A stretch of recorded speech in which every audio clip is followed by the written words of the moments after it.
जून 2001 Indian cinema के इतिहास का सबसे बड़ा क्लैश होने जा रहा था बॉक्स ऑफिस पर। एक तरफ थी सनी देओल की हथौड़ा मार एक्शन फिल्म गदर एक प्रेम कथा, और दूसरी तरफ एक ऐसी फिल्म जिसे रिलीज के पहले ही फिल्मी पंडितों ने महा फ्लॉप अनाउंस कर दिया था। इस फिल्म के 25 साल पूरे हुए हैं और इसे दोबारा री रिलीज किया जा रहा है। नया ट्रेलर भी आ चुका है। 12, 13 और 14 जून को आप इसके ग्रेटनेस को और इस ग्रेट फिल्म को अपने पास के थिएटर में देख सकते हैं।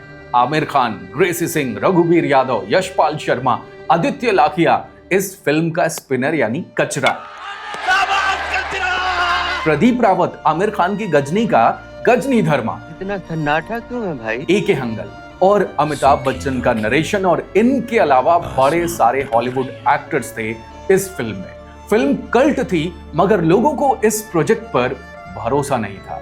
वजह एक ऐसी कहानी जो 3 घंटे 44 मिनट लंबी थी, जहां हीरो धोती पहनता है, पूरा गांव सूखा पड़ने पर क्रिकेट खेलता था, और फिल्म की भाषा हिंदी नहीं बल्कि अवधी और भोजपुरी मिक्स थी। जीत गए तो कौनो लगान नहीं। लोग कह रहे थे आमिर खान का दिमाग खराब हो गया है, वो अपना करियर खुद बर्बाद कर रहा है। लेकिन इस फिल्म ने जो किया वो ना किसी ने सोचा था, ना कभी देखा था।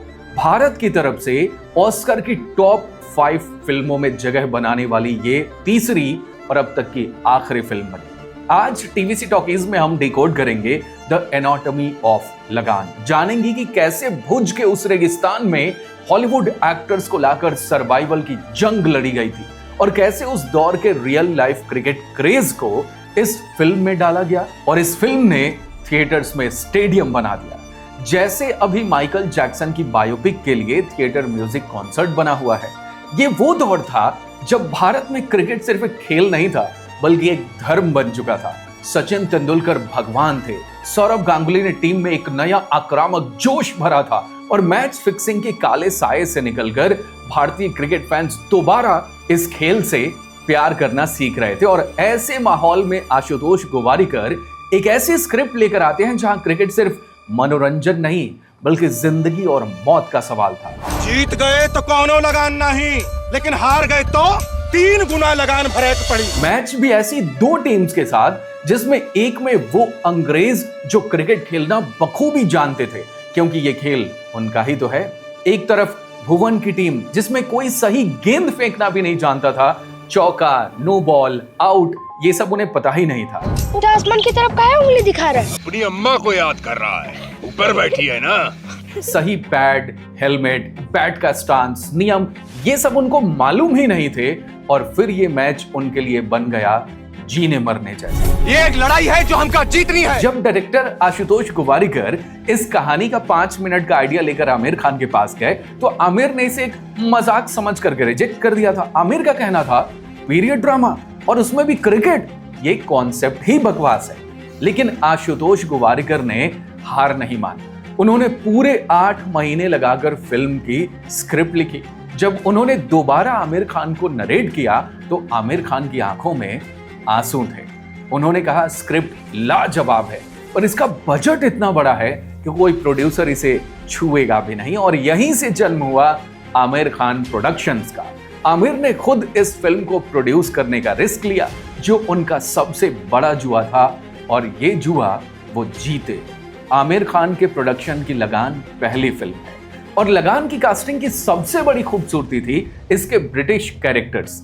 आशुतोष गोवारिकर कोई लोकल जूनियर आर्टिस्ट लेना नहीं चाहते थे जो अजीब सी टूटी फूटी हिंदी बोले। वो खुद लंदन गए और बाकायदा कास्टिंग डायरेक्टर्स के थ्रू पॉल ब्लैकथॉर्न जिन्होंने कैप्टन रसेल का कैरेक्टर प्ले किया है, और रचेल शेली जिन्होंने एलिजाबेथ का कैरेक्टर प्ले किया है, उनको कास्ट किया। एक मजेदार किस्सा यह है कि जब शेली के एजेंट ने सुना कि वो एक बॉलीवुड फिल्म करने जा रही हैं, तो उन्होंने कहा था ये फिल्म कर लो, पर याद रखना इसके बाद इस फिल्म का नाम तुम जिंदगी में कभी नहीं सुनोगे। और देखिए वही फिल्म उनके करियर का सबसे बड़ा माइलस्टोन बन चुकी है। पॉल ब्लैकथॉर्न, उन्होंने इस फिल्म के लिए 6 महीने तक लगातार हिंदी सीखी थी, हमारी चूची के नीचे ही रहेगा, और घुड़सवारी का प्रैक्टिस भी किया था। इस फिल्म जो कि 2001 में आई थी, इस समय तक डबिंग स्टूडियो में होती थी। लेकिन लगान भारत की पहली बड़ी कमर्शियल फिल्म बनी थी जिसे सिंक साउंड यानी कि लोकेशन पर लाइव साउंड रिकॉर्डिंग के साथ शूट किया गया था और इसके लिए सेट पर मीलों दूर तक पूरी शांति रखनी पड़ती थी।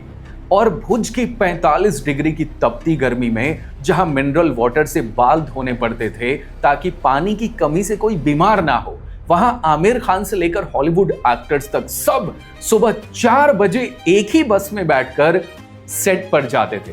कोई होटल नहीं था तो एक घर लिया गया, उसको डेवलप किया गया, उसमें स्विमिंग पूल बनाया गया ताकि जो हॉलीवुड के एक्टर्स थे उनको परेशानी ज्यादा नहीं हो। और जब जून 2001 में लगान थिएटर्स में रिलीज हुई तो सिनेमा घरों का नजारा देखने लायक था। लोग फिल्म देखने के लिए नहीं बल्कि एक लाइव इंडिया इंग्लैंड मैच देखने जा रहे थे।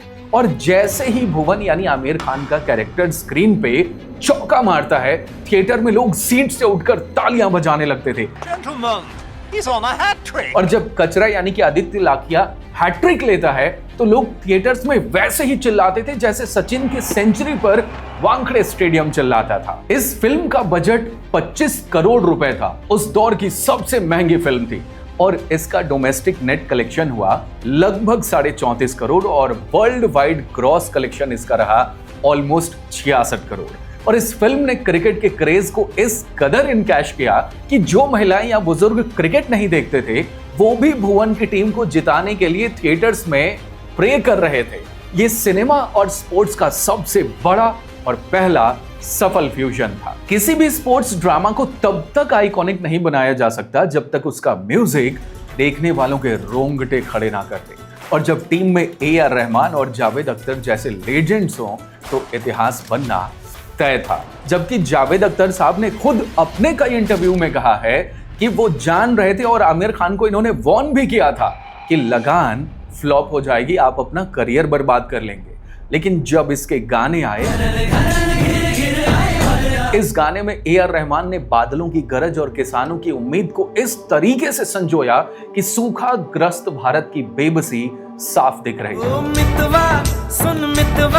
इसे सिर्फ एक गाना नहीं बल्कि देश का मोटिवेशनल एंथम बना दिया गया और आज भी जब ये कहीं सुनाई पड़ता है तो मोटिवेशन खुद ब खुद आ जाता है। इसका गाना राधा कैसे ना जले, राधा कैसे न जले, राधा कैसे न जले। इस गाने में रहमान ने क्लासिकल इंडियन स्टूडेंट्स और मॉडर्न बीट्स का जो फ्यूजन किया, उसने बिना किसी भारी भरकम डायलॉग के कहानी के लव ट्रायंगल यानी कि भुवन, गौरी और एलिजाबेथ की जलन को स्क्रीन पर जिंदा कर दिया था।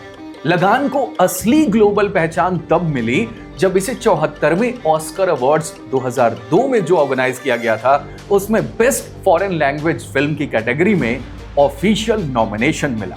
मदर इंडिया और सलाम बॉम्बे के बाद ये तीसरी फिल्म थी जिसे ये मौका मिला था और ऑस्कर के इतने करीब पहुंचे थे। भले ही ये फिल्म नो मैन्स लैंड से बहुत कम अंतर से हार गई, लेकिन आमिर खान ने लॉस एंजल्स में रहकर महीनों तक जो स्क्रीनिंग होस्ट की, उसने हॉलीवुड को सिखा दिया कि 3.5 घंटे की एक हिंदी कल्ट फिल्म भी उनके सारे रूल्स को ब्रेक कर सकती है।